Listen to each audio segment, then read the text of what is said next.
being here today. My name is Chan Weeks. I'm the Executive Director of Keep Douglasville Beautiful, and we're pleased to have our first Arbor Day event.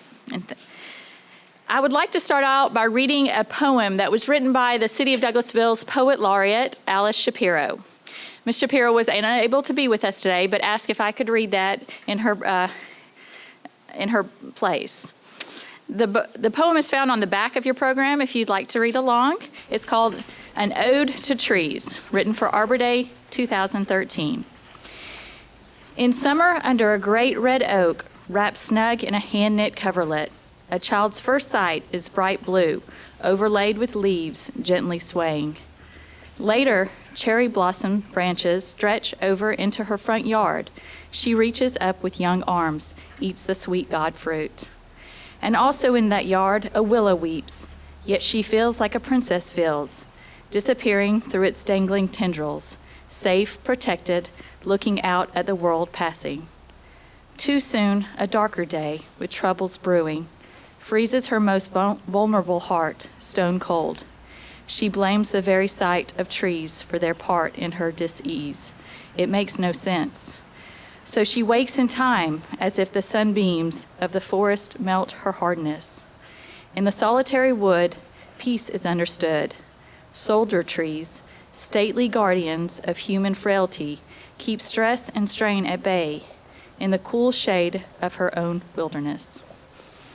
At this time, I would like to welcome Mayor Harvey Persons.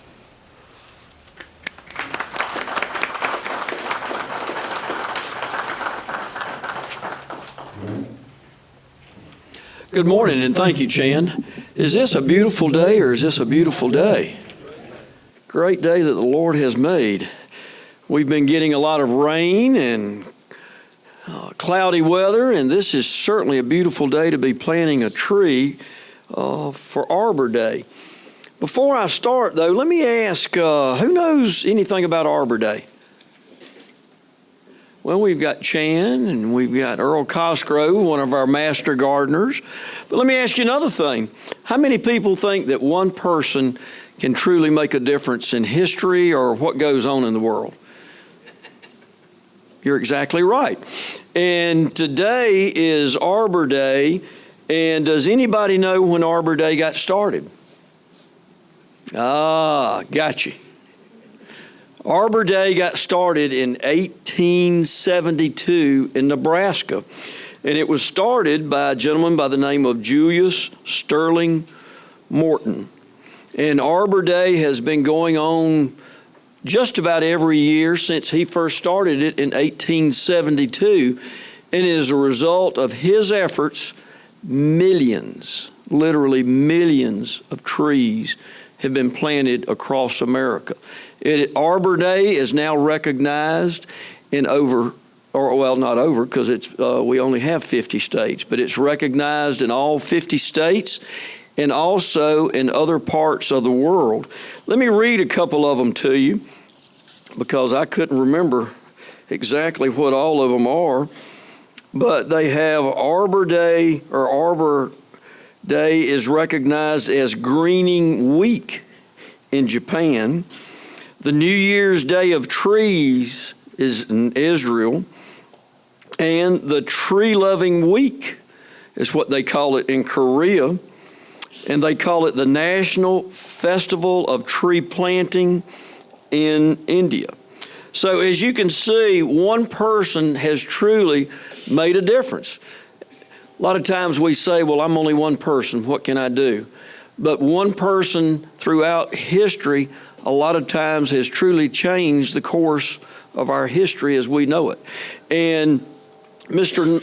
Morton, by his recognizing the contribution that trees make, truly changed the course of history when he started Arbor Day in 1872.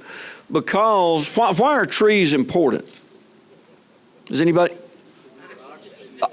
Oxygen. What do you need oxygen for?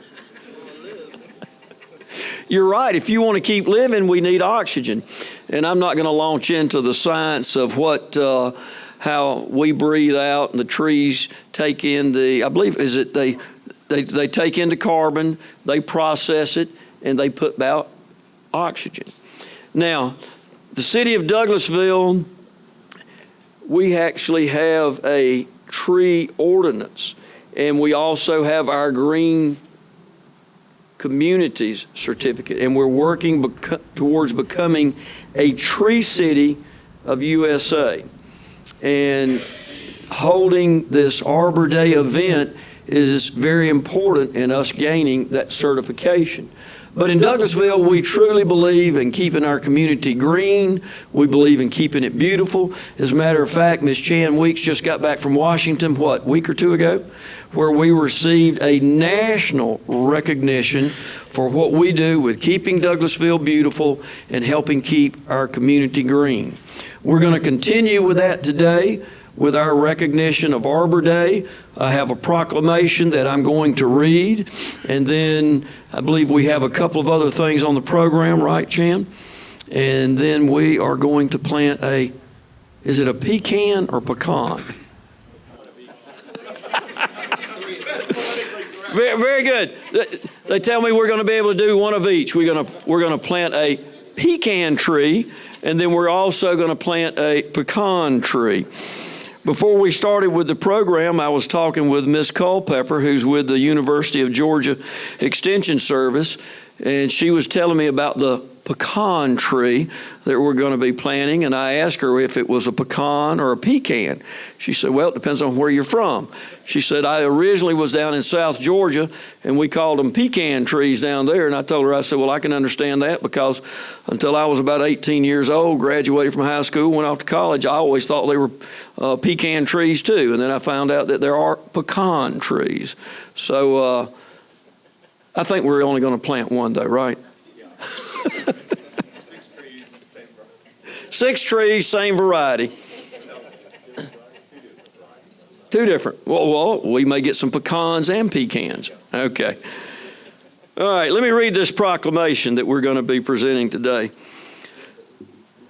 says, whereas in 1872, J. Sterling Morton proposed to the Nebraska Board of Agriculture that a special day be set aside for planting of trees, and whereas the holiday called Arbor Day was first observed with the planting of more than 1 million trees in Nebraska, just on that first recognition of Arbor Day, they planted over 1 million. So that was in 1872. So you can only imagine how many they've planted since then, as this day is recognized all across the country.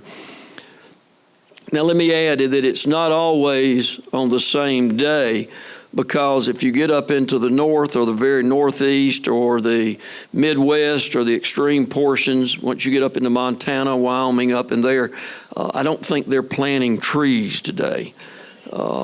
In some areas, the snow drifts are 3, 4, 5 feet deep, so they have to wait until it's thawed out, and so it's not the same day all across the country as well as the U.S. The weather has a lot to do with it.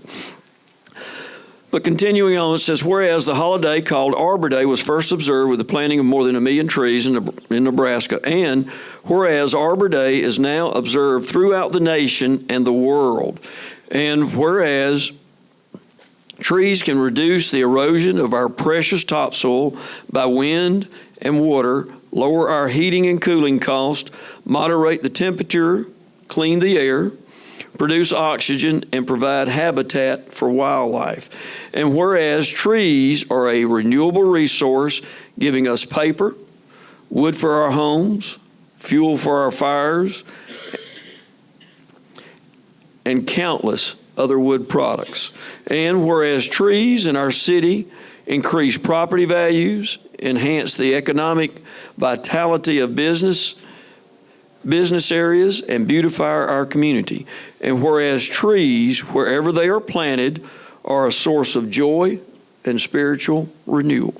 Now, therefore, I, Harvey Persons, Mayor of the City of Douglasville, do hereby proclaim February the 15th, 2013, as Arbor Day in the City of Douglasville. And I urge all citizens to celebrate Arbor Day and to support efforts to protect our trees and woodlands.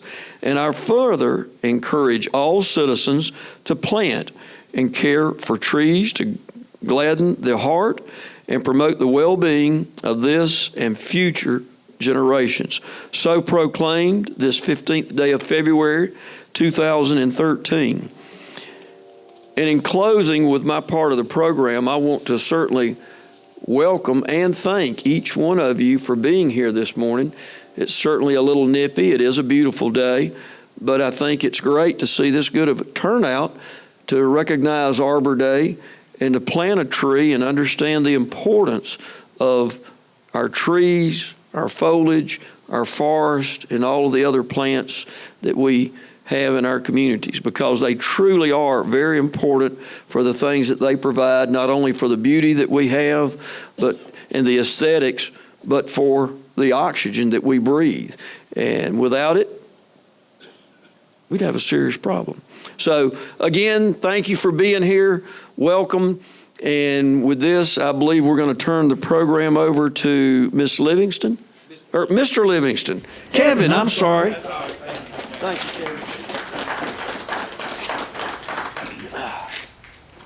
Thank you, folks. Appreciate you being here this morning. It is a celebration. It is a good time to focus on trees. Trees are important to us, as the mayor has mentioned. We're glad to have the mayor out here with us this morning to emphasize how important trees are. And if you would, just take a minute and kind of scan the area, the horizon with me.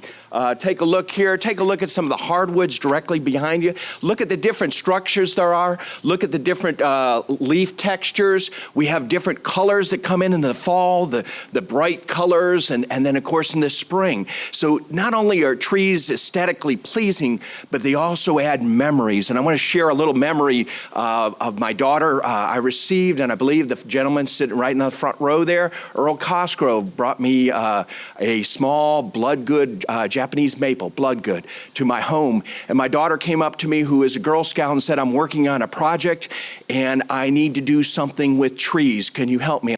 Have a tree that we can plant in our yard together, and that'll help you with your Girl Scout project." And so we planted it together probably, I think, about 3 years ago. And of course, I watched that tree as it's growing. And of course, my daughter is now 16 years of age. And I look over and I look at that tree, and I'm watching and I'm comparing the two. Another story that comes to mind is a hole that my son and the neighbor boy dug, and they were just boys, and they're 6 years of age and wanted to get out there and dig in the dirt, and they loved that Georgia red clay.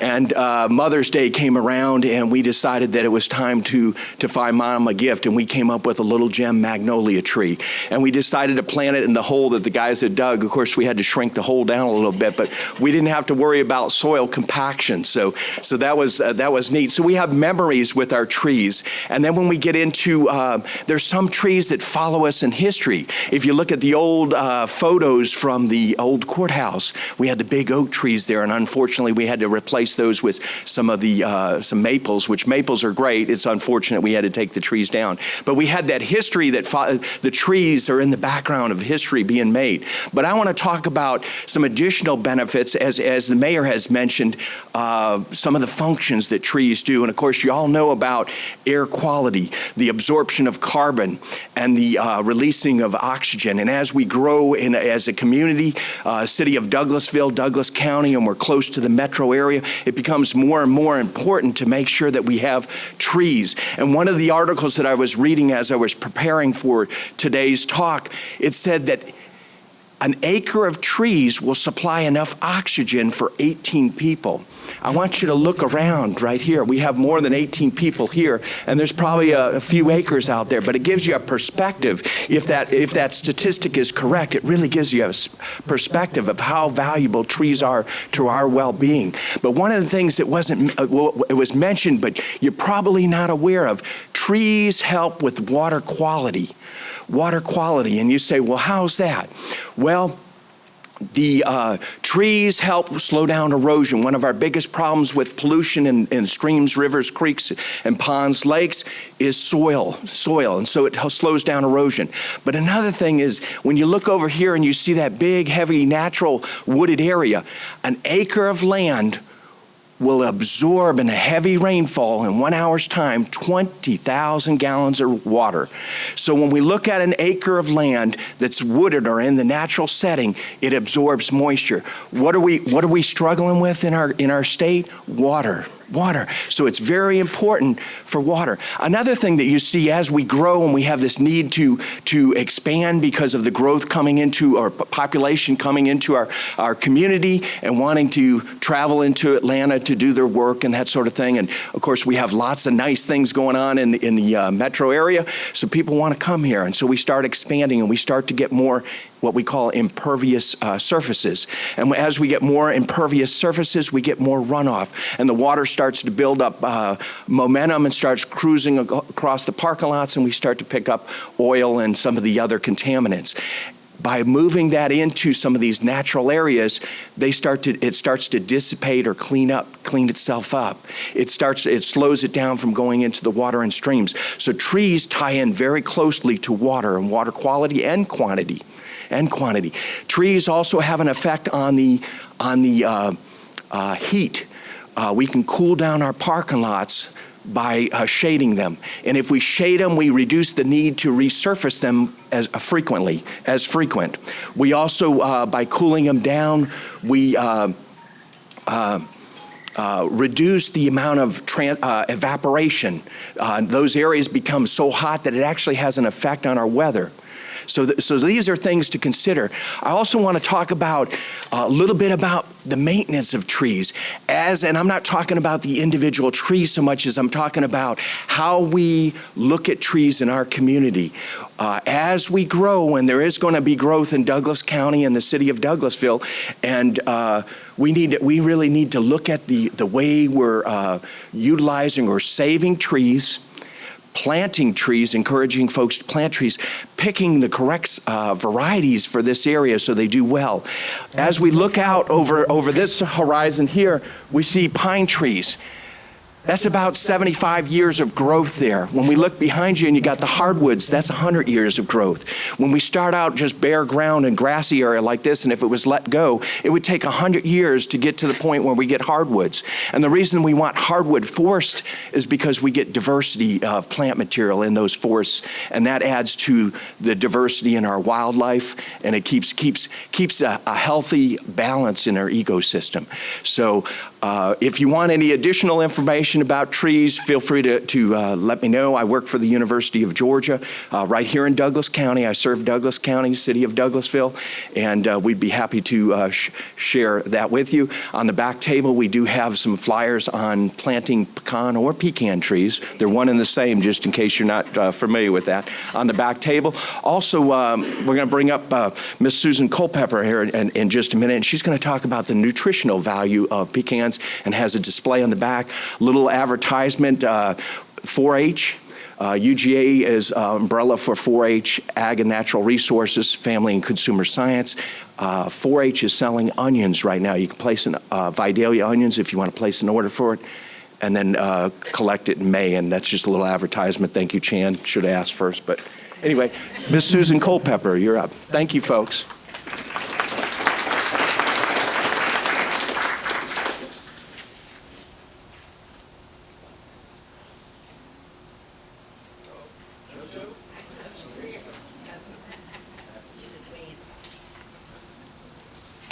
Good morning.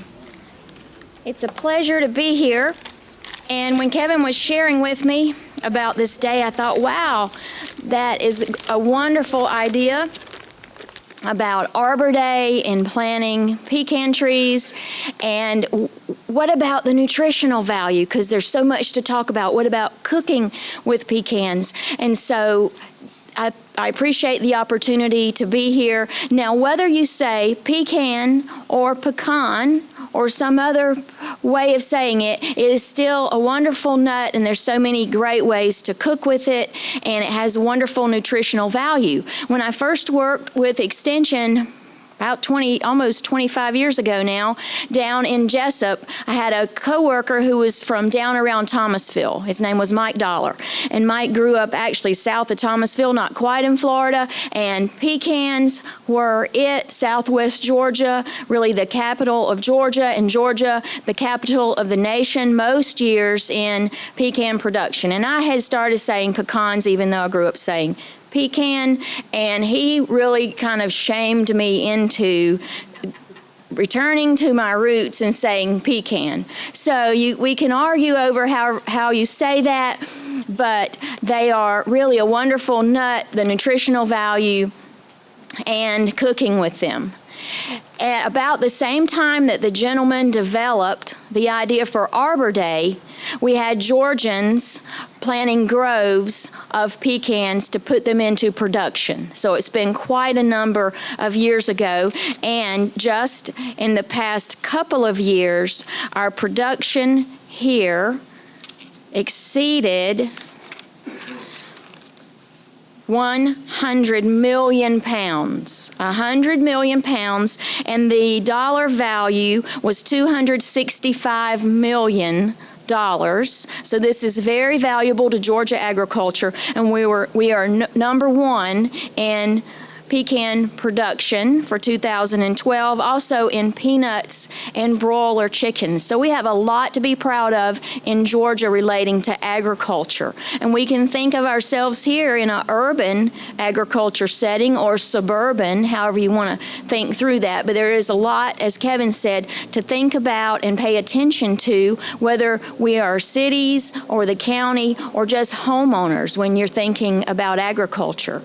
So let's think for just a minute, and before you leave today, please pick up this fact sheet in the back about pecans, and then we also have a wonderful recipe brochure that has sawdust pie, and it's really good. It's a good pie, and we have a cheese ring in there. We have pecan French toast that you can make overnight, lots of great recipes. So with pecans, about 2 tablespoons is a serving, and that's about this amount. Sometimes serving sizes are hard to figure out, but that's about a serving. It has about 90 calories, and it's a good source of B vitamins, calcium, potassium, phosphorus. They provide fiber. They do not provide cholesterol because that comes from animal sources. Now, they are a bit high in fat, but it's the good fats, the monounsaturated and the polyunsaturated fats that you'll find in pecans. So most of those calories come from fat, some from protein. A couple of tips when you're buying pecans, if you want to buy them in the fall or look for them, that's the harvest season. And what we usually find with that production is we have some up years and down years. And you might hear about that in the news as the years go by and how the production's going for Georgia. So buy them in the fall and look for the most plump nut meats, as they call them, that are not too shriveled or dry looking. That'll be a better quality product. And the great thing is you can store them in the freezer for up to 2 years, whether they're in the shell or out of the shell. You do want to put them in some type of freezer bag, glass jar, even aluminum foil, however you want to wrap them up. Put them in the freezer for up to 2 years. You can take out just the portion that you need and want at the time. In the refrigerator, if you know you're going to use them a little faster, refrigerate for up to 9 months.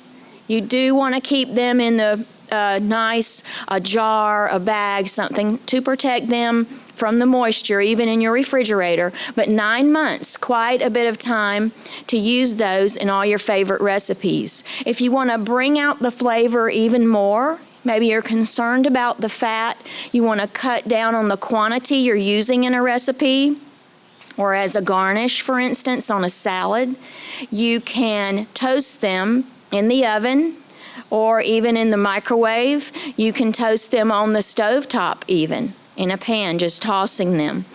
And that brings out the wonderful flavor. Then you can use a smaller amount. Maybe your recipe calls for half a cup. Cut that back to a quarter of a cup even, so you're getting less calories if you want to do that, and then you still have that wonderful flavor. But be careful when you're toasting. As someone told me one time, it's kind of that almost done, almost done, almost done burned.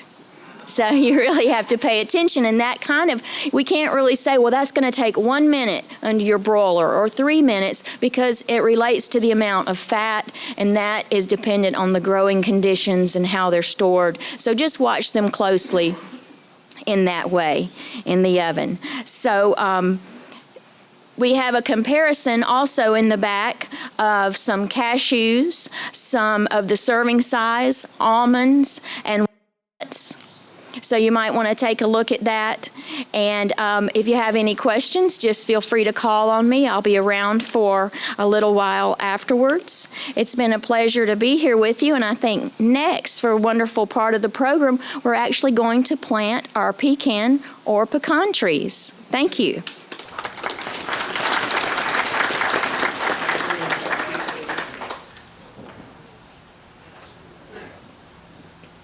So I get the easy part. I get to go out and use trees as the prop, but I'm James Hembry with the University of West Georgia. I'm the landscape superintendent there. I appreciate the opportunity to come and talk, Chan, about planting trees and demonstrate the proper techniques for planting trees. And I'll just say a few words. The most important thing when you plant a tree is to select quality stock. If you start out with poor quality, you're going to wind up years down the road with a less desirable plant tree. So you need to inspect, make sure that you're working with or buying from a reputable dealer. When you go to a nursery, a big box or a mom pop, either one, it's not wrong for you to ask to see the roots of the plant that you're buying. It's simple, just turn it out and look at the roots. And if it's a root-bound plant, you might think about selecting another plant, whether it's a tree or a shrub, it doesn't matter. The quality of the plant, root-bound is not good. Root-bound is stressful on the plant. And in this economy now, you will see a lot of that in the trade. Plants continue to grow, and as they grow and get confined in a pot, you will have a less desirable plant and a less vigorous growing plant. And I have some demonstrations of that we'll show out in the field. I'll need some help, maybe Randy or someone, to get them off the truck and out to the field once we get through with the planting. I'll demonstrate what I'm talking about, a root-bound plant, a little bit more. Working with bare root like we were doing today, I've already unwrapped them. And what you want to make sure you do not do is unwrap a bare root plant and lay it down where you're going to dig the hole and then dig the hole and get it all ready. You don't want to expose that bare root plant to drying conditions. Once your root stock has dried out, you have severely damaged its ability to regenerate. So you want to keep that root stock wet. And if you are planting 15 or 20 bare root trees, you want to keep them all covered from the sun and the wind while you're preparing the soil. You don't want to take them out there and throw them on the ground and then start digging. So be prepared before you unwrap your bare root plants. That is a key step in providing successful planting. You want to inspect the root stock. Even if you buy from a reputable dealer, the root stock may have split roots or torn roots. You want to make sure you surgically remove those damaged roots and get it back to a healthy part of the root stock. Also, you might want to take a look at the top of the plant and do any adjusting to the plant, whether it's got a codominant leader or lightning crotch, something of that nature. You want to take care of that while the tree is young, and at planting time is a good time to do that. And then again, of course, you want to plant it at the right depth. More trees and shrubs are lost to too deep planting in our Georgia red clays than any other reason. And what happens is the plant is a little bit below grade, so the roots that are coming out are trying to come out and get air and moisture, and they're below grade, so they're sort of suffocated. The water comes in the red clay and it gets saturated. In the wintertime especially, you wind up with a lot of root rots and shrubs and trees that are planted too deep. They just can't survive that stagnant soil condition. Then therein is a reason why you want to dig your hole bigger than your actual pot or your bare root plant. You want to give it ample rooting zone, but you want to make sure that it is not planted too deep. But that is another key factor in planting. It's okay to dig the hole too deep, but if you have a hole that's too deep, you need to put soil back in and firmly step it in. Make sure that it is compacted underneath the plant, and then loosely fill back around the plant. At the bottom of the plant in the hole, you might firmly step in the soil to hold the tree a little bit, but you do not want to stomp the soil in all the way around the tree, all the way up to the soil line. What you're doing is eliminating air and water pore space. And good soils are about 60% pore space. That sounds like a lot, and we don't have that in Georgia clay. We probably have less than 10% pore space. But for quick tree shrub establishment, you need about a 60% pore space, which is a very loose, friable, ideal garden soil. So the more you can do that, and the less you compact it, the better the tree is for starting off. And of course, you want to stake it in some cases, not always, and you want to water it in and make sure you take care of it. Typically, fertilization is not recommended first year for new plantings. It's not going to kill it if you fertilize it. It's not going to kill it if you don't. A light fertilization would probably be all I would recommend the first year. And I think pecans recommend a pound of balanced fertilizer per inch of caliper or tree on a regular basis year after year. So I don't think I have anything else to talk about. The actions in the field, right? Once you share a little bit about what you're doing this afternoon, I think that would be interesting. I congratulate Douglasville for their efforts for Tree City USA. We've been fortunate enough at West Georgia to have student workers who are good at mapping and GIS, and we do Arbor Day tree plantings every year and Earth Day tree plantings every year. We get students involved in it. This afternoon we're doing it's every year since I've been there, 16, 17 years now. We're doing an SGA Arbor Day tree planting, Student Government Association. We do all the prep work like the city of Douglasville has done for us today. As a facilities, we'll do all the prep work. We buy the trees in, we get them at the site. We'll actually set them in the hole and get them set. And then the students come out for their service work, and we'll let them plant. We're doing 7 trees today, a new variety called Green Gables. It's a black gum, very nice street tree. We'll have maybe 20 students out of 11,000. And so, but it's an effort we do every year, and we've been recognized as a Tree Campus USA. We just got our recognition for our 2nd year in a row last week, and that's something we're proud of. But it's a large effort.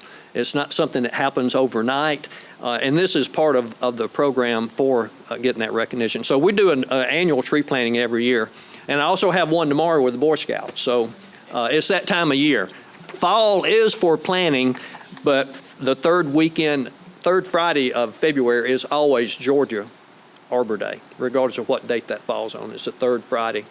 But better to plant in the fall for successful plantings. You don't have to worry about watering it through the first summer that much. Is there anything else? Anybody got any questions? We'll move out to the field. I think there's shovels and things out there. Shan, you want to? Shan? Just want to thank you all for being here again today. And like Mr. Hembry said, we will be moving out here to plant the trees and get you all in the dirt. So hope you, we've got gloves right back here. If anybody didn't bring gloves, help yourself to a pair of gloves. And we also have your own pecan tree to take home with you today. So make sure you grab that before you leave. But if y'all would like to head out to the dirt, we'll get started. Bearing. So, as I said earlier, we came out here and we started unwrapping, but what we need to do is check the roots on these.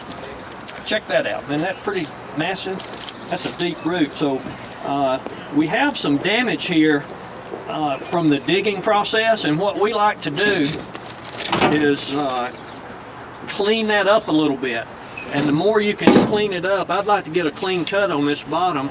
And, away from that jagged cut, and you're not losing. I might not have much luck with it. A clean cut, and then if you have a pocket knife, you can further clean that up. Get the jagged bark off.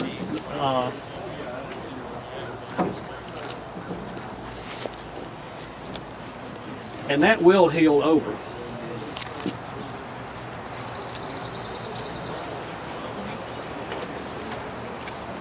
Of course, you won't have this on a container tree, only on your bare rootstock. And what that does is it gets all the ripped off bark off the rootstock and allows for healing better. Once the bark has been separated from the root itself, there will be no healing there. It's just like a clean wound, trying to clean it up so it'll heal over better.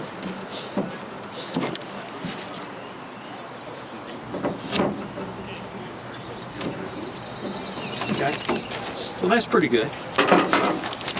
All right, now we're just going to cover these up and we're going to demonstrate one.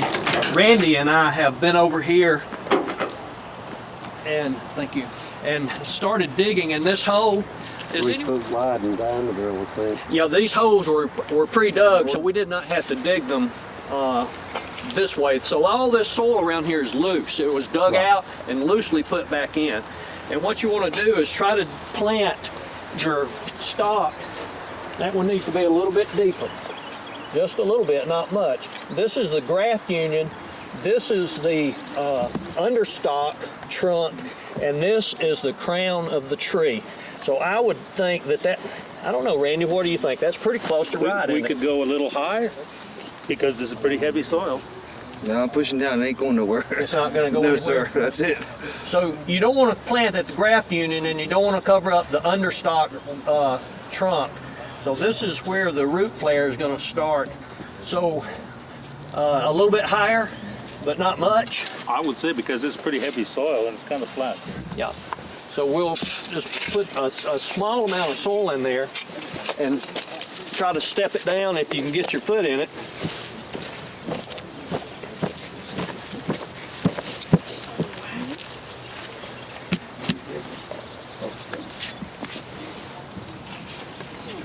Now that raised it up too much, didn't it, Randy? Just a little We'll bit. take a little out. That's it. Yeah.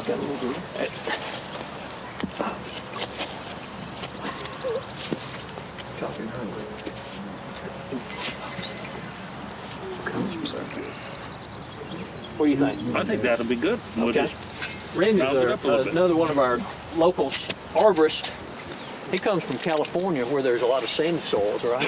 Well, we got a lot of clay too, Yeah. but it's not acid clay. It's alkaline clay. So what you want to do is just backfill with loose particles, loose dirt, down around close to the base, and then you're going to hold this up and step it in just a little bit. And you know, vertical is it's up to the person who's planting it, right? Can you turn loose of it there? Yes, sir. Job done. The sun will draw a little bit of a crook out of a tree. It's gonna grow straight up. So at this point, we'll just loosely fill it. If you step on this, I'm You taking think- it in the house. you think water would penetrate that very well? I mean, this is what they make bricks out of, folks. So you don't want to compress this dirt too much. You've got to do it enough to try to stabilize the tree, and that's what I tried to do with that first low soil.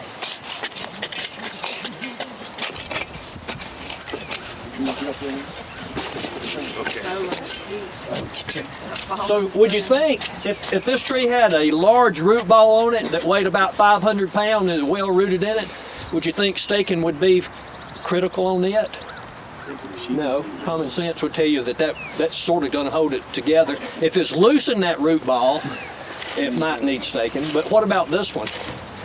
What about the March winds that come blowing in here? You think this one would need staking just for the first year? What do? Come back in about 4 years and take the guys off?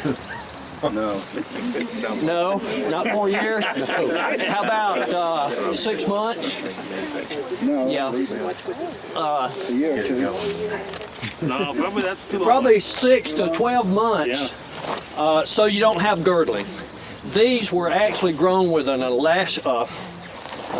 they tie bamboo on with a biodegradable plastic wrap, and it actually had started girdling the rootstock of one of them that had been on there too long. And it's supposed to biodegrade, but and these are probably just 1 year from These are just 1-year whips.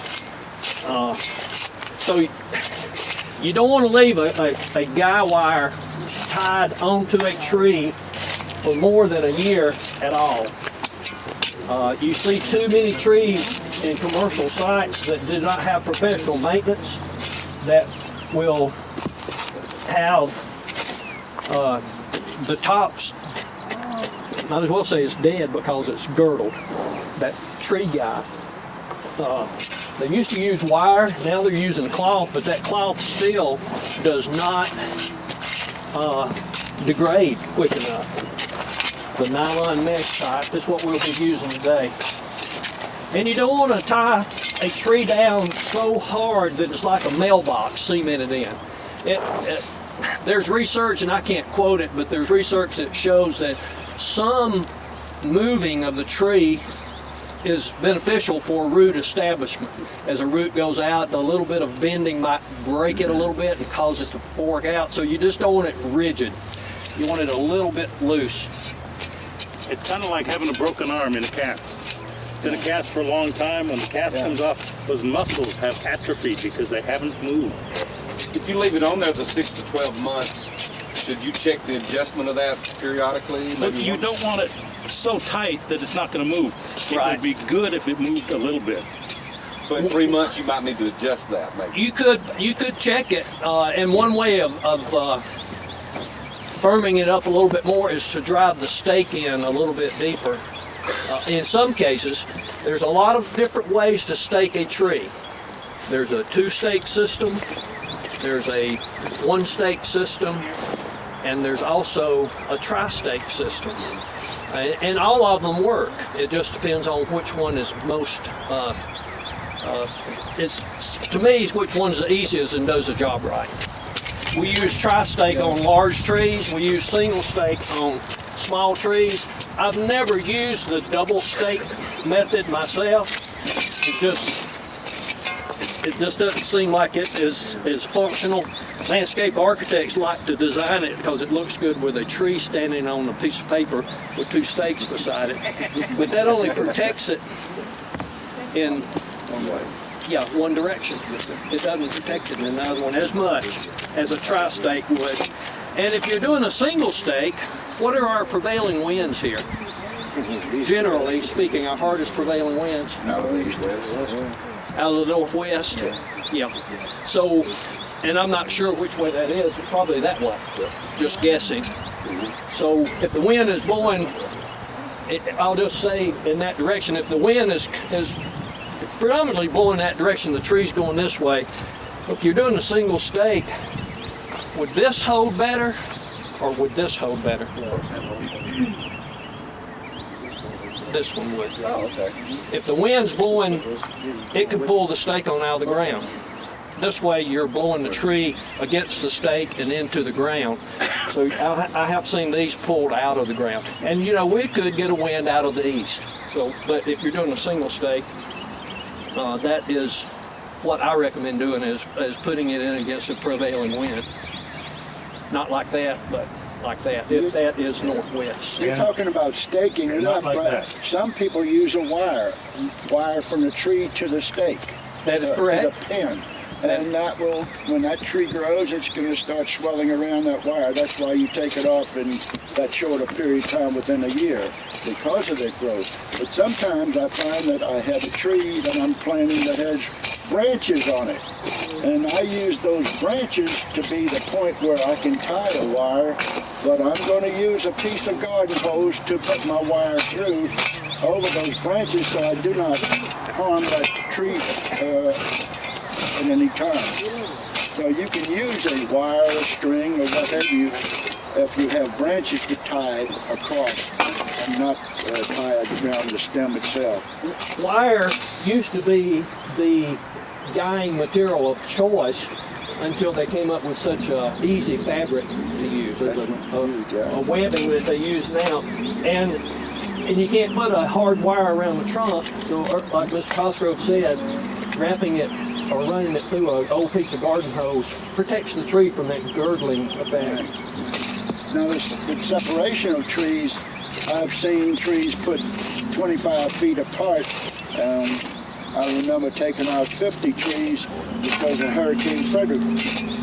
Busted them so bad that the Agriculture Stabilization Service decided that if that's what you want to change over to soybeans, we're going to get you all the trees taken out for free and you can plant soybeans. But they were caused because they were 25 feet apart when they planted them, and they were closely together. In 25 years, they were growing together. Now you've got these about 30 feet apart.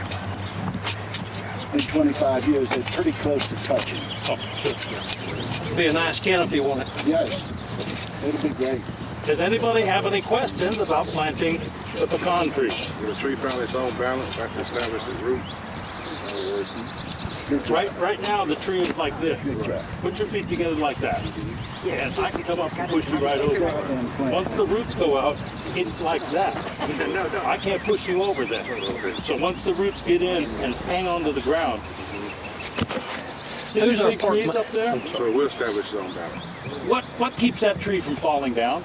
The roots. It's not just the roots, it's this mass of soil.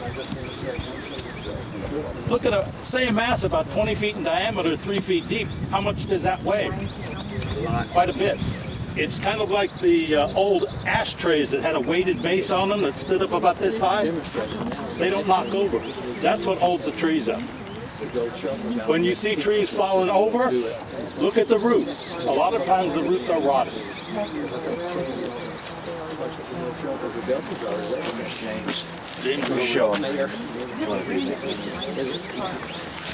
These are the little seedlings that we've got for you to take home today. And you're not going to have to dig that big of a hole. But you can see how much root there is. That's a lot of root.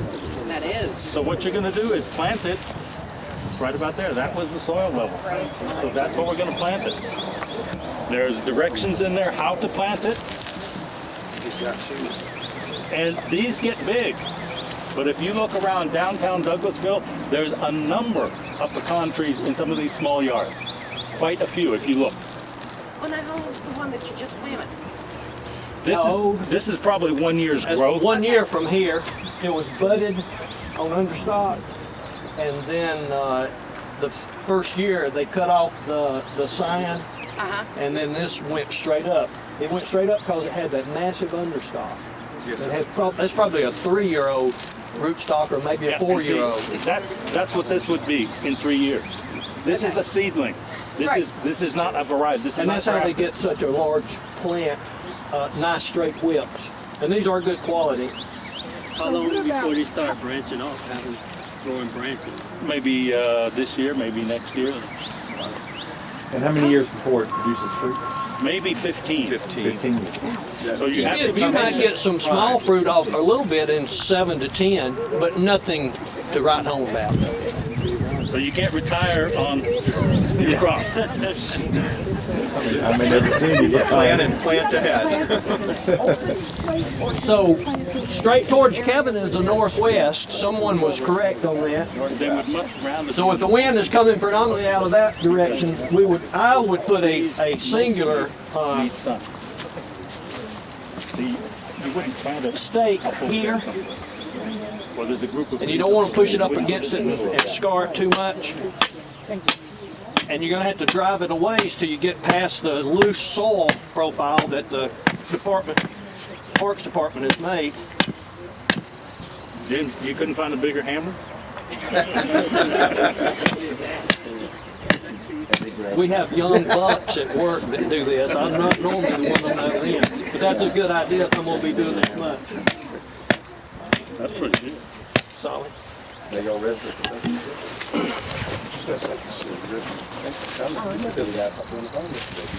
Now we're going to put you all to work. We've got 5 more trees to plant. And gold shovels for you to use. Can I dig? You can dig. I want to dig too. Okay, you can dig too. And remember which tree you worked on, and you can come back and look at it and see how well it's doing. And if you see somebody say, I planted that tree. As far as watering, We don't want to tie it tight to start with. If you'll everybody will join the Boy Scouts of America. You'll learn a 2/2 hitch, which is one in and one out. So when you pull on it, once you get the knot set, or the bite, it's actually a bite, not a knot, you will be able to pull on it and it won't close down. It will slide down, but it'll slide out easily. But pulling on it will not allow it to choke down on the tree and girdle. You had a question on watering. Yes. So I need to pull it that way just a little bit, you think? Yes, sir. From here? Right there. So you go down a little bit lower and you reach over to the trunk, the stake. Is that enough or more? That's plenty. Okay, so, and then you just tie it off the best you can. You can use a granny knot on this end, it doesn't matter. The stakes are not gonna be mad at you for tying a tight knot on them. Now we had a question on water. These should be watered in to settle the soil down, but I don't think they're gonna need too much water. The soil is moist. Yeah. How often do you water it? You need to water it once a week during the summertime. Until we get some roots out. Yeah. But don't overwater. See, it's still got a lot of play to it, but it's not gonna blow over. This is gonna protect it. So for a little guy like that, how much water should he put on it once a week? Maybe an inch of water, which is enough. And see how we kind of have a little bit of basin around here? Yes. You could put water in here and it would hold the water. Fill it up. This time we should fill it up twice, let it settle. And it's not a bad idea to water a tree in before you stake it. That way it's done what it's going to do settle-wise. If you got it staked and then you water it in, it could affect how it settles in. It could keep it from settling in properly. This was demonstration. This is another method of staking. You drop these straight in, you run, and you sort of scissor the plant in the rope around, and it gives it some stability. Another method is a tri-stake like Mr. Cosgrove was talking about. You have 1, 2, and the third one out here, and it's hard to stake a straight trunk tree. It's best if you have a limb to wrap around, and then if you there was tie a it down. limb coming out here, you could put something on there. But something like this, you put it on and just slide down. Yeah.